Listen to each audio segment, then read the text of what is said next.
Good morning all of you. দেখো আজকের ভিডিওতে আমি ইলুমিনেশন চ্যাপ্টার নিয়ে ডিসকাস করছি। তো ইলুমিনেশন চ্যাপ্টারের পরের যে পয়েন্ট সেটা হচ্ছে কি টাইপস অফ ল্যাম্প। তো টাইপস অফ ল্যাম্প বলতে ল্যাম্প আমাদের কত প্রকারের হয়, আর যে ল্যাম্পগুলো বাড়িতে ইউজ করা হয় সেই ল্যাম্পগুলো কোন কোন প্রিন্সিপালের উপরে কাজ করে সেগুলো আজকে আমরা দেখব। ওকে, তো তার আগে আমরা দেখে নেবো চলো যে সোর্স অফ লাইট। তো সোর্স অফ লাইট কি? সোর্স অফ লাইটকে দুই ভাগে ভাগ করা হয়। একটা হচ্ছে ন্যাচারাল সোর্স অফ লাইট, আর দুই হচ্ছে আর্টিফিশিয়াল সোর্স অফ লাইট। ওকে, তো ন্যাচারাল সোর্স কি? ন্যাচারাল সোর্স হচ্ছে সান অ্যান্ড মুন, মানে আমরা সান অ্যান্ড মুন থেকে যে মানে ন্যাচারালি লাইটটা পাচ্ছি সেটা হচ্ছে আমাদের কি ন্যাচারাল সোর্স। দুই হচ্ছে আর্টিফিশিয়াল সোর্স। তো আর্টিফিশিয়াল সোর্সকে আবার দুই ভাগে ভাগ করা হয়, non electrical lamp and electrical lamp. তো নন ইলেকট্রিক্যাল ল্যাম্প কোনগুলো বলবো আমরা, যে যে জিনিসগুলোকে আমরা বার্ন করে লাইট পাচ্ছি সেগুলো হচ্ছে আমাদের কি নন ইলেকট্রিক্যাল ল্যাম্প। তো নন ইলেকট্রিক্যাল ল্যাম্প যেমন এক্সাম্পল স্বরূপ বলতে পারি কেরোসিন, তারপরে তোমার ক্যান্ডেল, এগুলো আমাদের কি ইলেকট্রিক্যাল নন ইলেকট্রিক্যাল ল্যাম্প।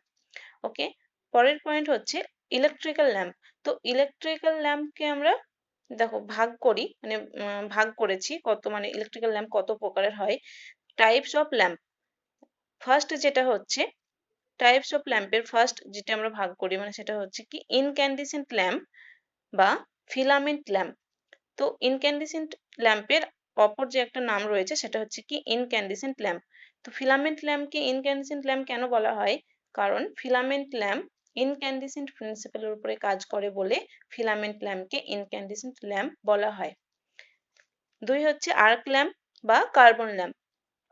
আর্ক ল্যাম্পের মানে আর্ক ল্যাম্পকে কার্বন ল্যাম্পও বলা হয়, কারণ আর্ক ল্যাম্পে কার্বন বেশি ইউজ করা হয় বলে কার্বন ল্যাম্পও বলা হয়।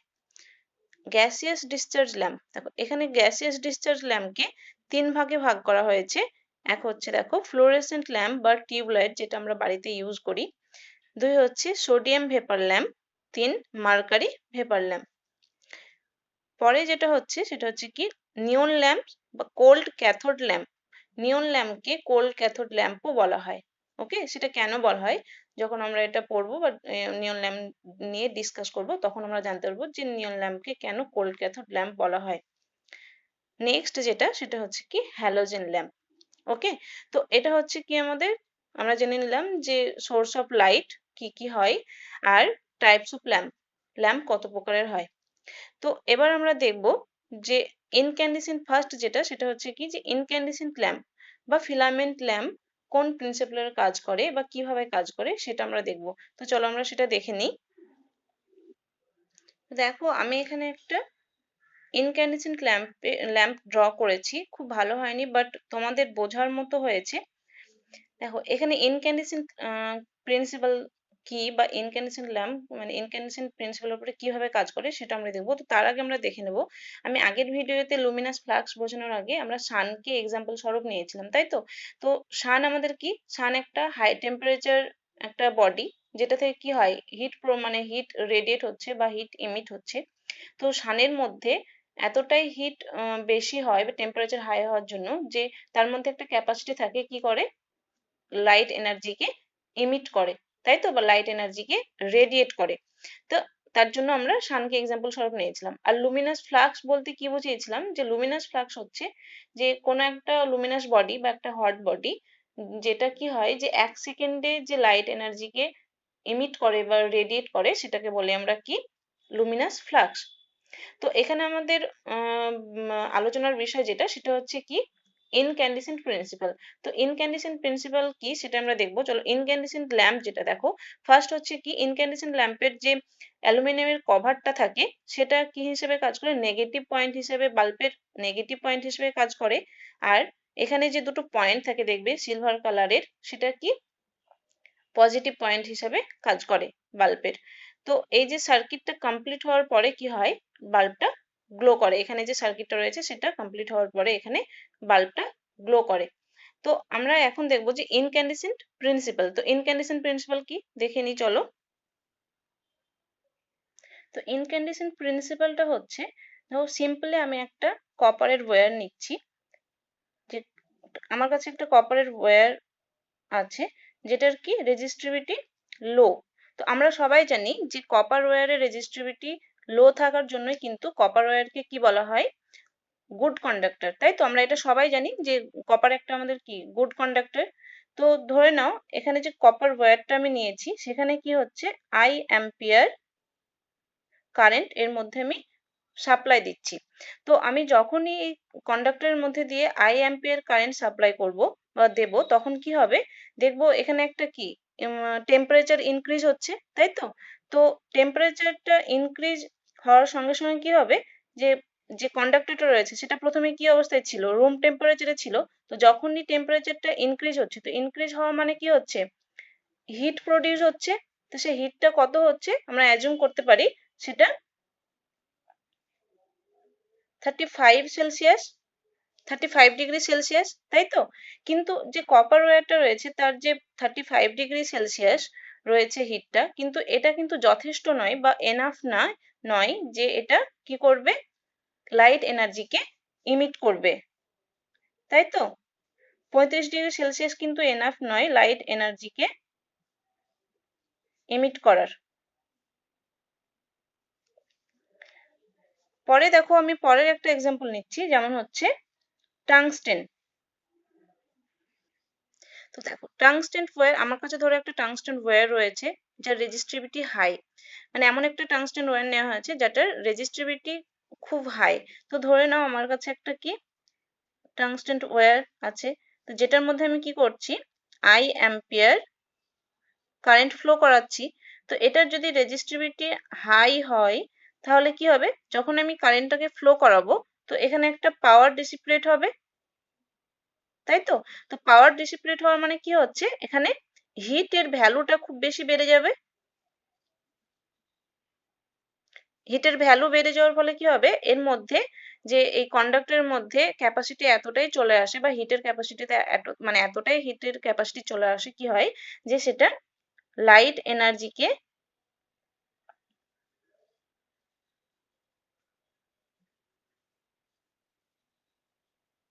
এমিট করতে পারে। তো কি বললাম যে টাংস্টেন, আমার কাছে একটা টাংস্টেন ওয়্যার রয়েছে যার রেজিস্টিভিটি খুব হাই। তো কি হয় যে আমি যখনই এটাকে আই অ্যাম্পিয়ার কারেন্ট সাপ্লাই করছি, তো এর রেজিস্টিভিটি হাই হওয়ার জন্য কি হবে, এখানে একটা পাওয়ার ক্রিয়েট হবে, কারণ সহজে আমাদের কারেন্টটা ফ্লো হবে না। তো পাওয়ারটা ক্রিয়েট হওয়ার ফলে কি হবে, যে হিটের ভ্যালুটা বেড়ে যাবে। তো মানে টেম্পারেচার হাই হচ্ছে, তার মধ্যে আমাদের তার মানে আমাদের হিটটা হাই হচ্ছে। তো হিটের ভ্যালু বেড়ে যাওয়ার সঙ্গে সঙ্গে কি হবে, তার মধ্যে ক্যাপাসিটি এতটাই চলে আসে যে লাইট এনার্জিকে ইমিট করে। ওকে, তো এই যে প্রিন্সিপাল, সেটাকেই আমরা কি বলবো, ইনক্যান্ডিসেন্ট প্রিন্সিপাল। ওকে, এই যে প্রিন্সিপাল যে টাংস্টেন ওয়্যার ইউজ করা হয় সেটাকে বলবো আমরা ইনক্যান্ডিসেন্ট প্রিন্সিপাল। সো এখানে আমাদের যে ইনক্যান্ডিসেন্ট প্রিন্সিপাল, সরি ইনক্যান্ডিসেন্ট ল্যাম্প রয়েছে, তো ইনক্যান্ডিসেন্ট ল্যাম্প কি হয়, যে এখানে কিন্তু আমাদের টাংস্টেন ওয়্যারই ইউজ করা হয়। সেটা আমরা সবাই জানি যে ল্যাম্পে, ফিলামেন্ট ল্যাম্পে টাংস্টেন ওয়্যার ইউজ করা হয়, অন্য কোনো ওয়্যার ইউজ করা হয় না। কারণটা কিন্তু এটাই যে টাংস্টেন ওয়্যারের রেজিস্টিভিটি খুব হাই হয়, তার জন্য মানে ইনক্যান্ডিসেন্ট ল্যাম্প বা ফিলামেন্ট ল্যাম্পে কিন্তু টাংস্টেন ওয়্যারই ইউজ করা হয়। ওকে, পরের যে নেক্সট পয়েন্ট দেখো আমরা দেখবো সেটা হচ্ছে কি, এখানে কি ইনক্যান্ডিসেন্ট ল্যাম্পে যে ফিলামেন্টটা রয়েছে, সেই ফিলামেন্টের যে ফিউজ ওয়্যারটা থাকে সেটা কিন্তু খুব থিন হয়। সেটা কেন হয় সেটা আমরা দেখবো। দেখো হচ্ছে ফিলামেন্ট ওয়্যারের যে ডায়ামিটার সেটা সবসময় কারেন্টের সঙ্গে ডিরেক্টলি প্রপোর্শনাল হয়। তো ডিরেক্টলি প্রপোর্শনাল কিভাবে হয়, দেখো আই প্রপোর্শনাল ডি 3/2, মানে কি, এখানে হচ্ছে আইটা হচ্ছে কি আমাদের কারেন্ট, আর ডিটা হচ্ছে কি ডায়ামিটার। তো ডায়ামিটার কার, যে ফিলামেন্ট ওয়্যারটা রয়েছে সেটার ডায়ামিটার। তো এটা কি হয়, যে ফিলামেন্ট ওয়্যার যেটা রাখা হয় সেটা কারেন্টের সঙ্গে ডিরেক্টলি প্রপোর্শনাল। কারণটা কি, আমরা জানি যে আমাদের সবার বাড়িতে কিন্তু ফিউজ রাখা হয়, তাই তো, সেফটির জন্য। তো ফিউজ ওয়্যারে আমরা কম বেশি সময় জানি যে খুব থিন লেয়ারের পাতলা একটা কি ওয়্যার ইউজ করা হয়। কারণটা কি, ধরো আমার কাছে একটা ফিউজ রয়েছে, সে ফিউজের যে ওয়্যারটা সেটা থিন রাখা হয়েছে। কারণটা হচ্ছে ফিউজ ওয়্যারের যে সেভ ভ্যালু সেটা কত, ধরে নাও 10 অ্যাম্পিয়ার। ওকে, তো ফিউজ ওয়্যারের সেভ ভ্যালু হচ্ছে 10 অ্যাম্পিয়ার। তো এখানে যদি আমি 11 অ্যাম্পিয়ার, কিছু কারণে যদি 11 অ্যাম্পিয়ার কারেন্ট ফ্লো করাই, তাহলে কি হবে, এখানে যে ওয়্যারটা সেটা কিন্তু মেল্ট হয়ে যাবে। সো এখানে কি হচ্ছে, তার জন্য কিন্তু যে ফিলামেন্ট ওয়্যারটা রাখা হয়, ইনক্যান্ডেসেন্ট ল্যাম্পে যে ফিলামেন্ট রাখা হয় সেটা কিন্তু ডায়ামিটার যেটা সেটা কিন্তু কারেন্টের সঙ্গে ডিরেক্টলি প্রপোর্শনাল হয়। ওকে, তো দেখো ইনক্যান্ডেসেন্ট ল্যাম্পের যে পরের পয়েন্ট সেটা হচ্ছে কি কনস্ট্রাকশনটা আমরা দেখবো, যে ইনক্যান্ডেসেন্ট ল্যাম্পের কনস্ট্রাকশন কেমন হয়। দেখো এখানে যে ইনক্যান্ডেসেন্ট ল্যাম্পের আমি ছবি ড্র করেছি, তো এখানে দেখো আমরা জানি যে ইনক্যান্ডেসেন্ট ল্যাম্প আমরা সবাই দেখেছি। এখন খুব রেয়ার যে খুব কম বেশি বাড়িতে হয়তো ফিলামেন্ট ল্যাম্প বা ইনক্যান্ডেসেন্ট ল্যাম্পটা ইউজ হয়, বা কিছু কিছু ক্ষেত্রে আবার এখনো হয়ও না। তো তোমরা সবাই দেখেছো যে ইনক্যান্ডেসেন্ট ল্যাম্প বা ফিলামেন্ট ল্যাম্পের যে উপরের পোর্শন থাকে সেটা কি কাঁচের তৈরি হয়, তাই তো? তো এটার কনস্ট্রাকশন কেমন হয়, যে কাঁচের তৈরি হয়। তো কাঁচের তৈরি হওয়ার ফলে কি হয়, যে এর যে মানে ভিতরে কি হয়, গ্যাস ফিল্ড করা থাকে। ইনক্যান্ডেসেন্ট ল্যাম্প বা ফিলামেন্ট ল্যাম্পের ভিতরে কাঁচের যেটা ইয়ে থাকে, কভার থাকে, তার ভিতরে কি থাকে, গ্যাস ফিল্ড করা থাকে। সেই গ্যাসটা কি কি গ্যাস থাকে, এক হচ্ছে আর্গন, দুই হচ্ছে নাইট্রোজেন গ্যাস। ওকে, তো নাইট্রোজেন গ্যাস কেন ইউজ করা হয়, যে ইনক্যান্ডেসেন্ট ল্যাম্প বা ফিলামেন্ট ল্যাম্পে নাইট্রোজেন গ্যাস কেন ইউজ করছি, নাইট্রোজেন বা আর্গন গ্যাস কেন ইউজ করছি, কারণ এখানে যে দেখো যে ফিলামেন্টটা রয়েছে, তো ফিলামেন্টটা কিছু কারণে যাতে জ্বলে না যায়, মানে বার্ন না হয়ে যায়, তার জন্য কি হয়, এখানে গ্যাস ফিল করা থাকে। এখানে কিন্তু এক ফোঁটাও অক্সিজেন রাখা হয় না। তো অক্সিজেন রাখলে কি হবে, এটা অক্সিজেন হয়ে ইভাপোরেশন হতে পারে, তার জন্য কিন্তু এখানে argon and nitrogen gas fill করা হয়।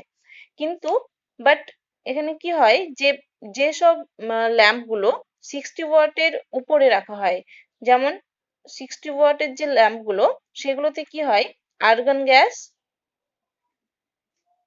Argon and nitrogen gas use করা হয়। ওকে, 60 ওয়াটের উপরে যে ল্যাম্প গুলো সেটাতে argon and nitrogen gas use করা হয়।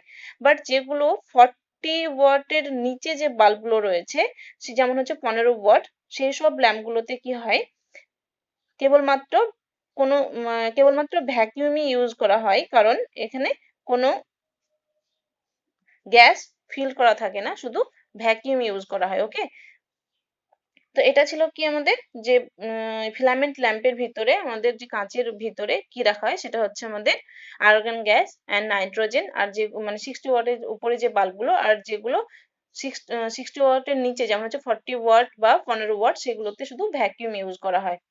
ওকে, পরের যে পয়েন্ট সেটা হচ্ছে লুমেন। ইনক্যান্ডেসেন্ট ল্যাম্পে লুমেন কত রাখা হয়, দেখো লুমেন। তো লুমেনটা কি, লুমেন আমি আগের তোমাদের ভিডিওতে বলেছিলাম যে আমার কাছে ধরো একটা বার্থডে কেক রয়েছে, যাতে আমি যার মধ্যে একটা মোমবাতিকে রেখে জ্বালিয়েছি, তো তার চারিদিকে 1 ফিট দূরত্বে যে রশ্মিটা পাবো সেটাকে কি আমরা বলবো, অন লুমেন, তাই তো? আর ওই কেকের উপরে যদি আমি 100টা মোমবাতিকে জ্বালাই, তো এই 100টা মোমবাতি থেকে যে রশ্মিটা 1 ফিট দূরত্বে পাচ্ছি সেটাকে বলবো 100 লুমেন। সো এখানে লুমেন মিনস হচ্ছে, এখানে আমরা এফিসিয়েন্সি বলতে পারি। So efficiency equal to output by input. Okay, তো আউটপুট বা ইনপুট, তো এখানে আউটপুট বা ইনপুট কি, আউটপুট হচ্ছে লুমেন আর ইনপুট হচ্ছে ওয়াট। ওকে, তো লুমেনটা কি, লুমেনটা হচ্ছে দেখো আমি যে ইনক্যান্ডেসেন্ট ল্যাম্পটা রয়েছে সেখানে যদি আমি পাওয়ার সাপ্লাই করি, তো পাওয়ারটা হচ্ছে কি ইনপুট বা ওয়াট, আর পাওয়ারটা দেওয়ার ফলে আমার যে ইনক্যান্ডেসেন্ট ল্যাম্পটা যে গ্লো করছে, যে রশ্মিটা পাচ্ছি, সেটা হচ্ছে আউটপুট বা লুমেন। ওকে, তো ইনক্যান্ডেসেন্ট ল্যাম্পের লুমেন কত হয়, আমরা জানি 10 থেকে 30 লুমেন পার ওয়াট। তো 1 ওয়াট পাওয়ার যদি আমরা সাপ্লাই করি, তাহলে সেখানে কত লুমেন পাবো, 30 লুমেন পাবো। ওকে, তো এটা হচ্ছে আমাদের কি ইনক্যান্ডেসেন্ট ল্যাম্পের লুমেন। নেক্সট যেটা পয়েন্ট সেটা হচ্ছে লাইফ।